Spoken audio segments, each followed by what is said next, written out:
And so let's move on to the final phase, the final part of our discussion. And here we try to continue with a discussion on corruption, and then we conclude on whether it's possible to find solution. So in the next 5–10 minutes, we look at, is it possible? Can we solve it? My former president, Kufuor, once said it is as old as the creation. That is, it was there during the time of Adam and Eve. So must we live and continue and leave it behind? Or something could be done about it. But before that, let's look at the various forms that corruption may take. We have mentioned several of them. Bribery, you all know. Illegal contribution. The person doesn't deserve to receive it, and then you give it. Embezzlement, stealing money. Fraud, that is the grand type. You know, using wrong data to collect money that doesn't, is not supposed to be paid. Intimidation, power, to use power, you know, threaten people, blackmailing, extortion, conflict of interest, we have discussed it, nepotism, money laundering, identity theft, very important, also called cloning. It's very important. And here, I have put something here. NSS fraud in Ghana is one of the examples of identity theft. And in Ghana, we call it ghost naming, ghost. So the pay scheme, the pay structure, the people on the salary list are 1,000. But in actual fact, about 250 of them are not actual human beings who exist. But the money comes and the money is withdrawn from the account. There are account numbers, they have staff number, they have everything, but they don't exist. And we're talking about identity theft. And so people can use identities that don't belong to them to go and make claims. And so corrupt practices in our part of the world may take several other forms. And we can also talk about the forms and then the causes. We have discussed them. Why are we prone to? Why do we become so vulnerable? Why are we willing to bend our ways to do all this? And as I said in the discussion of unethical behavior, poor working condition. You know, now to survive, averagely, you need between $1,000 and $2,000 dollars to live in Ghana. But how many people are paid $1,000? And so how do you expect people to take their children to the university? It will be so embarrassing, it will be so, you can't even discuss it with your family or your children, that your child goes to school, comes back after West African examination, after high school examination, your child scores distinction in all the courses. It's time to take the child to the university and say that, I'm sorry, my income is so low. Can you do that? Because of the condition, people are forced, compelled to do certain things. I'm not supporting it, I'm not saying it is good, but the reality is that when the opportunities are presented and the conditions are bad, people will take the opportunity even though it's wrong. What about regulatory regime? Where are the rules? The rules are not there, and the few ones that are there, we don't enforce them. They are so loose, monitoring. If it takes 4 to 5 years before a national audit unit is able to audit an account, 5-year-old account, what do you expect? And people know that it will take 5 years for them to come to me and have 2 years to go on retirement. No. It's very important for us to understand that these things facilitate, they motivate people. Red tapeism, that is excessive bureaucratic structures, bottleneck, red tapeism, the structures, the levels, the ranks that one needs to go through, the hierarchy to receive a service, sometimes it's too burdensome. Sometimes it will take weeks. And so if you need a service early, what do? Some call it palm greasing. You grease people's palm. Some call it facilitation fee. You need to provide something. And by so doing, there is corruption. I mentioned nepotism, kinship, tradition, gift. This is customary. This is cultural. This is traditional. Traditionally, even when we speak the same language, we say that we are brothers. So nowadays, if you come to Africa, if you come to Ghana, Nigeria, and we meet people and they introduce themselves as siblings, you ask again, real siblings?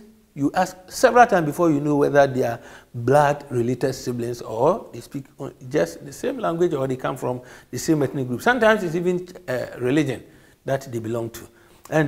But this bond compels people to do things to favor others. And so they become corrupt. Patron-client network.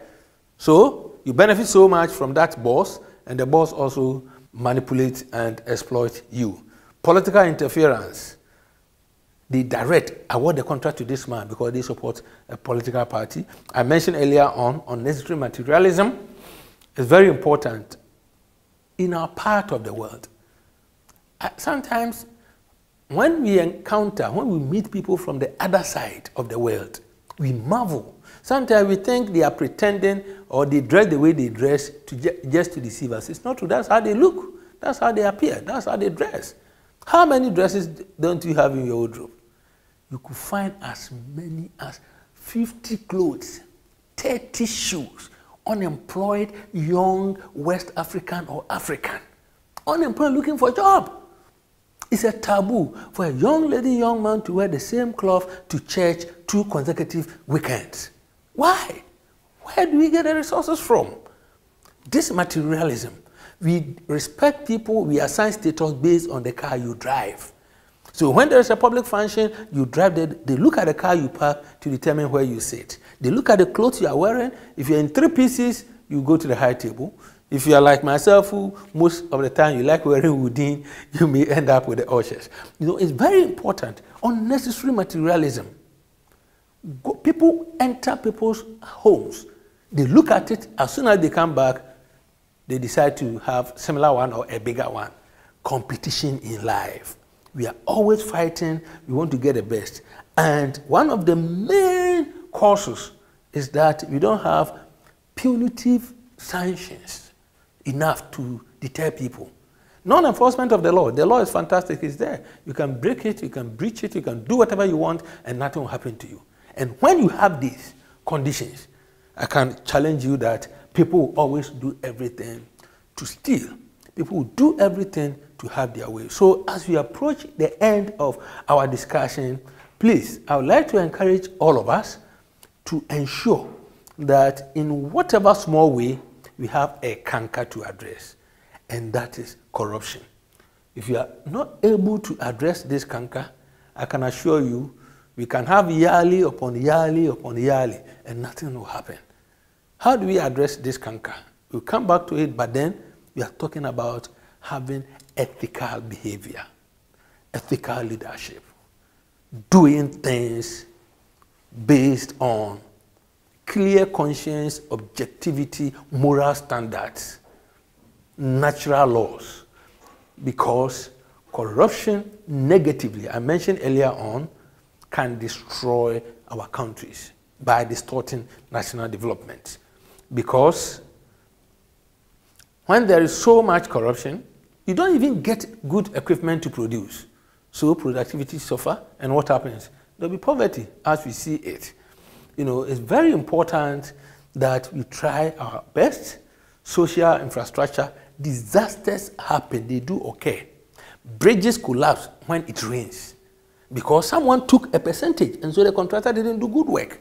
And once you collected a bribe for the contractor to construct that bridge, you won't even go and inspect it because you have part of the money. In our part of the world, you have been hearing about it. Whenever it rains, every rainy season, there is flooding. In the regional capital of Ghana, that is Accra, and every single year for the past 10 years or so, people die. So come May, June, July, you hear people will die in Ghana. But every year, people construct something. And so it's very important once people pay bribe, they will compromise on the quality of the infrastructure. And once the quality suffers, national development is hurt. Because every rainy season, the roof for school blocks are ripped off. School blocks collapse. Bridges collapse. Everything, roads, tarred roads, asphalted roads are washed off. The entire surface is washed off. And so how can you develop if this continues? It's very important. It limits investment. You don't have enough money to invest because someone has stolen it, and it retards growth. It affects planning. You can't plan. If you have 1,000, you can use it to do so many things. But someone has taken 500. And so you always find it very difficult. It affects democratic governance because someone will take bribe and bend the rules. If it's election, we have to follow A, B, C, D. Bureaucratic corruption, and so you bend the rules. It even generates conflict. I don't understand because you use a method, it favored you, and I'm disadvantaged. Then they take arms. And you say that African, we are fighting. Why are we fighting? Why must we fight? Because some people perceive some as having an advantage through corruption. And it even turns off investors. It's common. There are so many examples. You want to do something, and the people bringing money to establish businesses, to establish corporate bodies for the young people to get employment. And authorities who are to give them the permission are demanding bribes, sometimes $200,000. It's common. There are so many news. And because of that, the person says, okay, I'll come back. And they relocate the business elsewhere. And these are the evils. So if we are challenging ourselves as young persons who want to come and take up leadership mantle, please, let's understand that these are the evils, the challenges, the problems that we have created for ourselves. How do we address them? How do we go around these problems as we end our discussion? How do we? These are some of the measures. There are so many strategies that are proposed, but in a part of the world, some of the things that we can do include, is it not possible to find a way for public officials to always open up and disclose their properties and assets when they are taking office? Very funny, very interesting. A couple of us countries have laws like this. In Ghana, they call it Declaration of Assets of Public Officials. But the interesting thing is that these officials are supposed to declare 6 months into their office when they are appointed or they are promoted. Here we are talking about both the politicians and the non-politicians, but they are supposed to keep it in secret, seal it, and send it to the Auditor General to keep it. And so if you want to challenge it, then the individual will have to appeal through our Supreme Court. It is only the Supreme Court that can order that that declaration should be opened to the public. If I don't know what is in the declaration, whether the person claims he has 10 houses or 2, how can I challenge it? We need to have a proper disclosure public official policy. We need to educate people.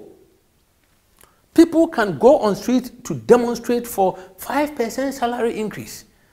Why can't we unite against corrupt practices when we know that this person clearly is stealing money and there is enough evidence? Why can't we unite? Society can put pressure on them. We need to have more laws. We need to make corruption and ethical training part of our curriculum. We don't have it, but we have things from North America, things from Europe, things in our literature. Those of us who have a common examination, the West African Examination Council, look at the syllabus, look at the curriculum that we have, that our children, very small part is for all of us, and it's part of the social studies, very little. But we have so many things coming from the West. We need to make it part so that unconsciously the child will grow up an ethical person. It's very difficult for someone who is ethical to become corrupt. Of course, some can maybe influence. And so what about punishing those who are found guilty? The few ones that we are able to detect as having stolen. or having engaged themselves in corrupt practice. Like Ghana, the judges who were caught on tape. What are we doing to them? We can give them something stiffer so that the others will not be interested in doing the same thing. Enforcement of existing laws, code of ethics, and we need to be flexible. We need to strengthen the media. We need to give them more power. We need to empower the media to be able to access information. Because naming and shaming alone, as Anas Aremeyao is doing in Ghana, the guy who did the investigation about the bribery in the judiciary. And he has also done so many things. In Tanzania, the albino killing in Tanzania, he also did something and arrested the people. Child trafficking elsewhere, illegal medical doctors performing surgery and other things in Nigeria. Anas and his group have been doing this. Why can't we empower the media? Give them the necessary support, legal, so that they will be able to do some of these things. And once people know that the media is there, they will think twice before they act. Political will and strong leadership. If a member from a regime, a political party, is found guilty, is found to have been engaged in corrupt practice, please, it's important for us to have the courage, the moral desire to support prosecution, to facilitate so that these people will be punished and for a country to be a better place. Conditions of service, I think would be fantastic. Things are difficult. We don't have money, but always the politicians drive in all the luxurious cars you can think about. They live in mansions. They enjoy so much. Why can't we look for ways of improving conditions for the ordinary worker? Because these are people who do everything to survive, including being corrupt. And so it's very important for all of us to consider some of these measures. But on top of this, I recommend having a very strong ethical leadership. Let's allow morality and our conscience. Let's allow empathy and our respect for future generations to guide us. And God will help all of us to do the right thing. So as we conclude on this topic, I would like us to reflect on two questions, two simple questions. First, in your country, how will you describe the enforcement of ethical standards in your country and elsewhere in fighting corruption? There is corruption everywhere in all of our countries. What are the measures ethically to make sure that such practices are minimized? And the second is, what do you think should be done differently in your country to combat corruption and improve ethical standards? Already things are done, but the problem is still there.